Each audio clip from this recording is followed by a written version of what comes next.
Hi guys and welcome to Conversation Corner. This video is going to be very important because it talks about how you can access the state which is known commonly in the Indic culture as Satchitanand, or it's something akin to the state of permanent happiness.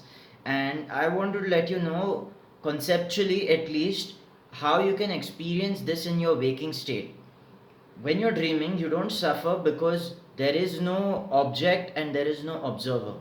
In our waking state, when we go through life, there are objects and there are the observers. For example, if I say that this is a glass, what I see is an object which is the glass, and what exists is an observer, that's me, right? So, all the experiences that we have during our waking states are experiences where the observer observes the world and accordingly labels the experiences that he has. So, let's say this glass had cold water and it's a really hot summer day. So, I take this glass, I drink the water that's there in it, and after drinking the water I feel a certain level of pleasure, and then I say that was amazing, I am happy. What exactly happened was you labeled a situation after the words I am. Now what is common or what is permanent in our waking state is the statement I am. When you use the statement I am, you are affirming your existence. Now anything apart from I am is the label of the mind. So let's say I am happy, I am sad is a psychological state that is decided purely by the mind. And the reason I'll tell you it's not objective is I can show you an objective situation in which two people are experiencing the same situation objectively, but their internal states are very different. Let's say a homeless person with access to very little food, clothing, or shelter does not have much money suddenly wins the lottery. Now, this person will get access to a lot of experiences that he could not have as a homeless person. So, let's say now he can eat at restaurants, now he can buy fruit juice regularly, now he gets to meet more people, maybe he buys some books, he gets more knowledge, and this way he feels happier. So when the homeless person went from homeless to lots and lots of money, his happiness increased. Now let's take the example of a millionaire who's on his last $100,000. Now $100,000 is a lot to you and I, but for someone who's been a millionaire all his life, to be down to his last $100,000 will cause stress and panic, because the level of consumption that this person is used to is extremely high and suddenly it has crashed, and this has caused him to feel so different about himself. Now if you take a look at it objectively, these situations are the same, right? Let's say the million dollar man lost everything and is now down to his last 100,000. The homeless man lost everything. Sorry, the homeless man gained $100,000 and now has access to new experiences. So, objectively speaking, these two people are in the same situation, objectively, but their internal world is something completely different. The person who went from being homeless to getting access to so much of experience now has a chance to enjoy his objects of consumption, and the person who went from, let's say, $1 million to $100,000 now is panicking because he doesn't have the same standard of living or the quality of life, be what it may. Now, both these psychological states, the psychological state of the homeless person getting the $100,000 and saying, I am happy because now I have so much money, or the really rich man saying, I'm panicking, I'm stressed, I'm sad because I've lost so much of money, is a statement that takes place after the statement I am. And anything said after the statement I am, no matter how true it appears to our mind, is still a label and removes us from the permanent state of a human being to a human feeling or a human thought. And as we know, thoughts and feelings very often cloud our judgment, right? So, despite being in the objectively same situation, one person thinks he's better off, one person thinks he's worse off. what is common to both these situations is the condition or the statement of I am. Now, the statement of I am can never be taken away from anyone. I am remains a permanent condition for anyone, no matter what their state is in life. So, let's say I am healthy, I am sick, I am confused, or I am confident. I am is the underlying condition of all these states of a human being, and when you recognize that you simply are, and anything else you put after I am distorts the reality of who you are, you'll quickly be able to appreciate the value of being a human being. In the 21st century, people boast a lot about their accomplishments, and a lot of people are insecure about their lack of accomplishments. Now, whether you are accomplished or whether you are unaccomplished, what remains common is that you are. Now, we are said to be human beings. Homo sapiens are generally conscious, Homo sapiens are generally called human beings. So, anything that takes away from being and veers into the territory of feeling or doing is distorting the natural state of who a human being is. So, a lot of times, a lot of very happy people don't generally walk around with really large smiles. So, when their neighbors or when their parents, teachers, or other people in society see that person, they think that this person is not normal because this person doesn't smile all the time and this person has a very serious demeanor to him or her. So the parents, teacher, our parents, teachers in society might think there's something wrong with us because we don't have this smile. Now, generally, when people are smiling from ear to ear, their happiness is something that is caused by a certain object or an event in their life. So let's say they got a promotion, let's say they had a kid, let's say they met a long lost relative. There was an object of experience and there was the observer taking place in this object of experience. So any happiness that is generated by an object of experience and the observer, no matter what that is bound to be very temporary and ephemeral. And if you start labeling happiness with the condition of actually being able to consume such objects of experience, and I mean that can be a situation, that can be a thing, or that can be a relation, it is going to cause you a lot of pain in the long run. So when you get to experience this joy initially, of course you're going to be very happy. So let's say you meet a friend after a very long time, you feel really really happy, but if your body absorbs that memory and starts craving that as an experience, whenever you're away from your friend, you're not going to feel good because you'll be reminded of his absence. The same can be said for people who are in love and then they have a breakup. So let's say somebody just had a breakup, they now no longer have the same access to that relation they had, and they don't have the same access to how they felt when they were with this person. So the body is now left with memories of how they used to feel with that person, which is why the separation is causing so much pain. That's why the Buddha used to say that suffering is caused by attachments. Now, in the ordinary course of our life, in our waking state, all the happiness that is generated through an object and an experiencer. So no matter what that object is, now this can be a thought, this can be a relation, this can be an actual object of consumption like food. Whenever there is an object of experience and there is an experiencer, the happiness or the pleasure generated by this is not going to be permanent because it has its origins in time and it will have its end in time. So this is going to cause you a lot of harm, but you are going to be surrounded by people who tell you what the secret to happiness is, right? Whether that be achievements, whether that be relations, or whether that be a certain standard of living that gives you access to certain experiences that others don't get.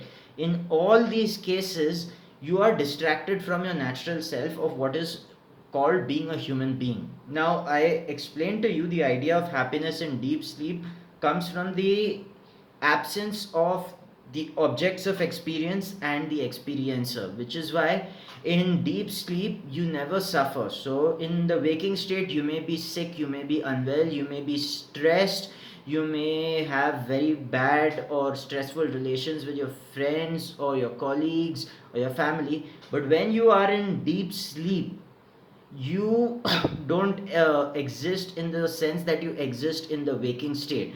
That cognizance is not there. So in the absence of an object and in the absence of the experiencer of the object, there is tremendous amount of uh, pleasure in deep sleep. Although I can't call it pleasure because we are not there to experience that personally, but let's say there is an absence of suffering.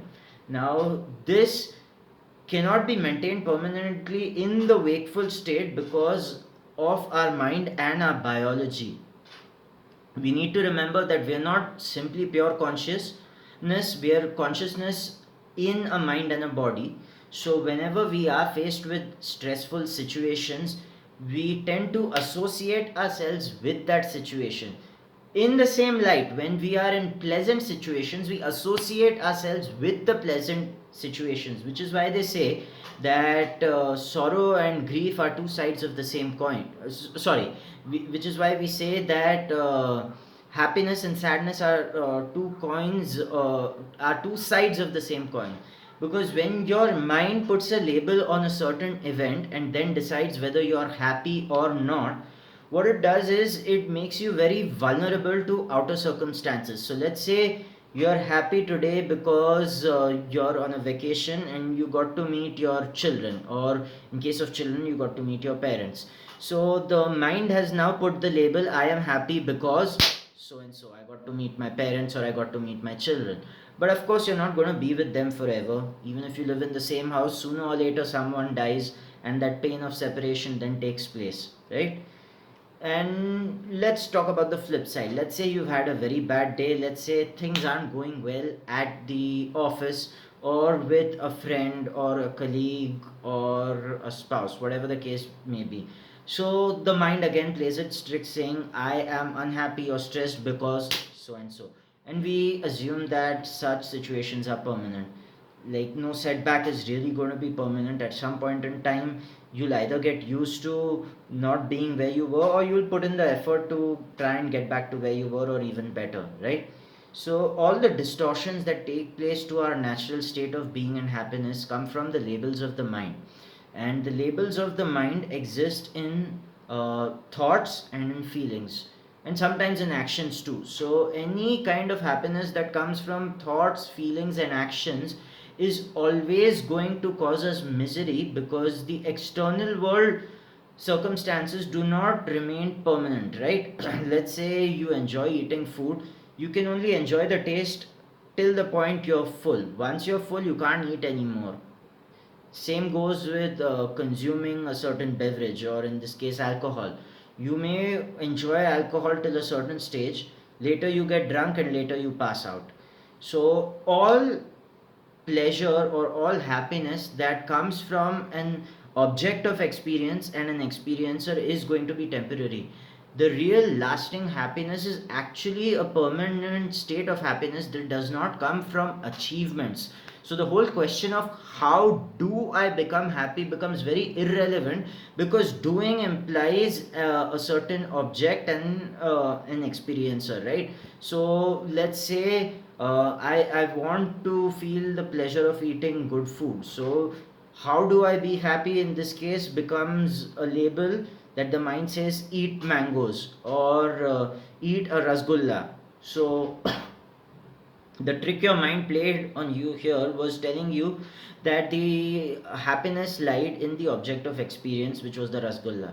Now you need to be very careful and understand that achievements have the same pernicious effects as immediate consumption. We say delayed gratification is a virtue, and immediate gratification is a sin. Well, gratification that comes from an external object will always cause you misery, whether it is delayed or whether it is immediate.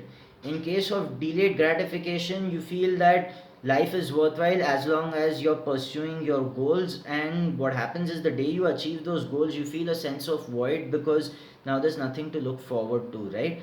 This happened because your mind played a trick on you and told you that the object of your experience was that certain achievement. Now, the reason deprogramming is so hard and achieving our natural state of being happy is so hard is that over a period of time we become very conditioned to identify with our body and mind. So if we feel ill, we say I'm ill, I'm ill, I'm ill all the time, right? No healthy person goes about his whole day saying I'm healthy, I'm healthy, I'm healthy, I'm healthy. It's only a sick person who's aware that he's sick and that he's unwell.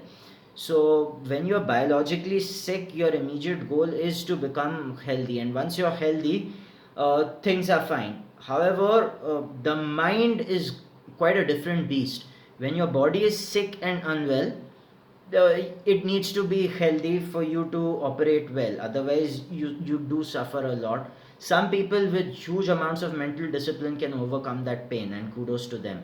However, your mind is a different beast. Your body understands the food that it needs to consume, but the idea of excess consumption lies in the mind that keeps wanting to have more and more and more.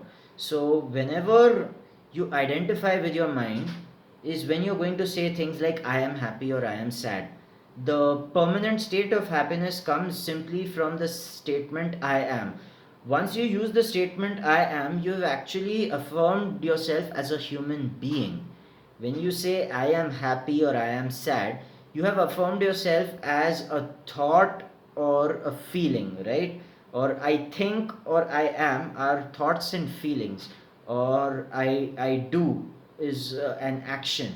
So thoughts, feelings, and actions aren't what define you. You are defined simply by being a human being. Everything after that is a label of the mind.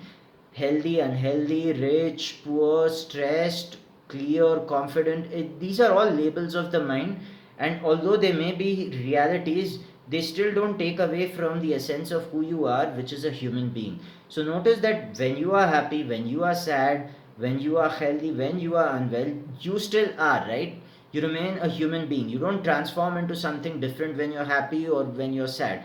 You continue to stay a human being, just the state of your mind changes.